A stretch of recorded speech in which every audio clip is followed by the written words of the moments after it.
श्रीहरि, वीरांगना रूपाली। बात है उस समय की जब आज की तरह यातायात के सामान सुलभ नहीं थे। 15-20 मील भी जाना पड़ता तो उसके लिए भी एक साथी की आवश्यकता पड़ती। लुटेरे और डाकुओं का कुछ ज़्यादा ही आतंक था। उस समय कुछ लोग अपने पास कुछ आदमियों की व्यवस्था रखते कि किसी आदमी को कहीं पहुंचाना हो तो अपने साथी को उसके साथ भेज दें और उचित मूल्य ले लें। मेरी पुत्री का आंचल भरना है, तुम उसे ससुराल से ले आओ गेमो भाई। मड़िकापुर गांव के जमींदार ने गेमो से कहा। गेमो को अपनी वीरता पर गर्व था और सच में वह वहाँ अकेले जाता। 10-5 छठे पहलवान भी एक साथ उसका सामना करने का साहस नहीं कर पाते। जमींदार की आज्ञा टालने की हिम्मत उसमें नहीं थी। अच्छी बात है, गेमो तैयार हो गया। जमींदार की पत्नी का नाम था रूपाली बाई। उसकी ससुराल मड़कापुर से 10 मील दूरी पर पड़ती थी। गेमो ने उसे लाने के लिए प्रस्थान कर लिया। गर्मी के दिन थे, ऊषा विदा भी नहीं हो पाती थी कि अंशुमाली अपनी अग्निमयी किरण शालकाओं से वसुंधरा के वक्ष स्थल को छेदने लगते। पशु पक्षी सभी त्रस्त होकर एकांत शीतल छाया में भागकर मुंह छुपाकर लेते। इसी कारण ठंडे ठंडे में पहुंचने के लिए बैलों की 3 गाड़ियां रात में ही जुट गईं। आगे की गाड़ी पर खाने पीने का सामान था। बीच वाली गाड़ी पर आभूषणों को लेकर रूपाली बाई बैठी थी।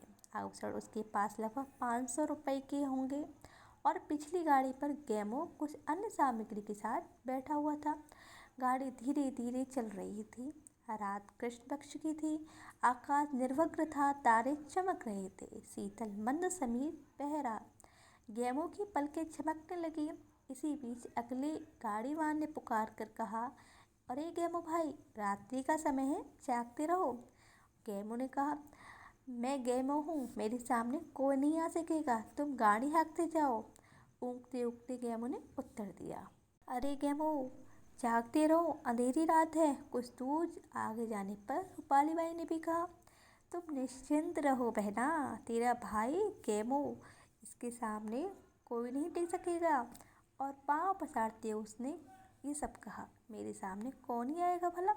अब धीरे धीरे खर्राटे लेते वो सोने लगा। गेमो भाई, गाड़ीवान ने जोर से पुकारा। मैं गेमो हूँ, निंदित गेमो ने धीरे से कहा। गेमो भाई, डरती हुई रूपाली ने पुकारा। अरे गेमो भाई, 10-12 लुटेरों उसकी गाड़ियों को घेर लिया। मैं गेमो यह बड़बड़ा कर वो सोने में मस्त रहा। तुम्हारे पास जो कुछ है मुझे दे दो, लुटेरों ने कर्कश स्वर में कहा। मेरे गहने हैं ये, रूपाली ने पेटी सरका दी। गले का गहना दे, दूसरे लुटेरे ने कहा। गले का सोने का आभूषण चमक रहा। कड़े उतार, फिर एक ने कहा। मेरे सारे गहने तो ले लिए, रोते रोते रूपाली ने कहा। कड़ा छोड़ दो भैया, बात मत बना, तुरंत निकाल, लुटेरे ने डांटा। तुम ही निकाल लो, मुझसे तो नहीं निकाला जा रहा। रूपाली ने कड़ा नहीं निकाला। विवश होकर उसने कहा, ये पैर क्या है? कमल के फूल भी लज्जा जाएं इन्हें देखकर। कड़ा निकालने का प्रयत्न करते हुए एक लुटेरे ने व्यंग कर लिया। रूपाली इसे सह न सकी। समस्त संपत्ति लेने की उसे चिंता नहीं थी। वह फिर आ जाती, बिना गहने पहने भी वह रह सकती थी, पर वह सती तत्व पर तनिक भी आघात भारतीय ललना को क्षण भर में ही उग्र रूप धारणी महाकाली बना देता है। उस समय यह बात पापी को मिटा देती है या अपना ही बलिदान कर देती है। प्रत्येक दशा में वह देवलोक की अधिकारिणी बनती है। कटी से कटार खींचकर रूपाली ने 2 लुटेरों के सिर तुरंत धड़ से अलग कर दिए, जो उसके पैरों से गहने निकाल रहे थे। रूपाली गर्भवती थी, वह शीघ्र ही संतान उत्पन्न करने वाली थी। उसने समझ लिया कि ये लुटेरे अब मुझे जीती नहीं छोड़ सकेंगे। वह गाड़ी से कूद पड़ी। बचे हुए 10 लुटेरे गर्भवती रूपाली पर लाठी बरसा करने लगे। रूपाली का शरीर छिलने लगा। रूपाली वीर पिता की पुत्री थी, उसकी रग रग में वीरता भरी थी। अस्त्र शस्त्र चलाने का आभास भी शैशव में उसने सीख लिया था। डाकुओं के पास केवल एक तलवार थी, रूपाली ने उससे दुबका कर ले लिया था। लाठी पड़ते ही वह कन्नी काट लेती और दूसरे ही क्षण तलवार से लुटेरों को वार कर देती। उसकी तलवार ने जिस लुटेरे का कंठ स्पर्श किया वह यम सदन को सिधारा। रूपाली का शरीर खून से लथपथ हो गया था, शरीर में अनेक घाव हो गए थे, फिर भी वह तलवार चलाती रही। 8 लुटेरे वहां सदा के लिए सो गए। 2 अपनी जान लेकर भाग गए।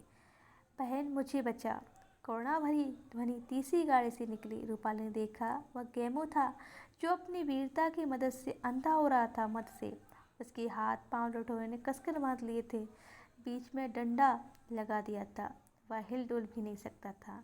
रूपाली ने उसके बंधन काट दिए। बहन अब तू गाड़ी पर बैठ जा, गेमो ने लज्जा और विनय से कहा।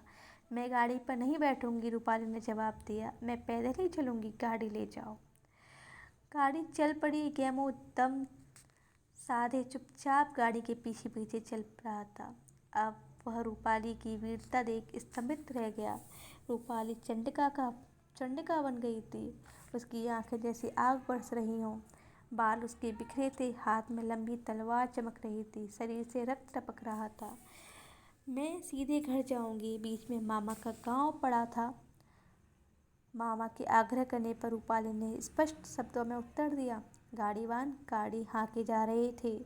गर्भवती वीर नारी महाकाली के रूप में साथ साथ चल रही थी। गेमो कहाँ गया? रूपाली के पिता मणिपुर के जमींदार थे। चकित होकर पूछा। अपनी पुत्री की दशा देखकर वे घबरा गए थे। मड़कापुर के पास आते ही मुँह छुपाकर वह जाने कहाँ चला गया।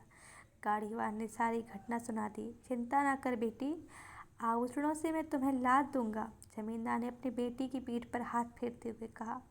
रूपाली को देखकर गांव के सभी स्त्री पुरुष, बच्चे, बूढ़े और सियाने एकांत हो गए। वे सब के सब चकित थे। 2 घंटे बाद रूपाली वहां लेट गई। उसके प्राण पखेरु उड़ गए।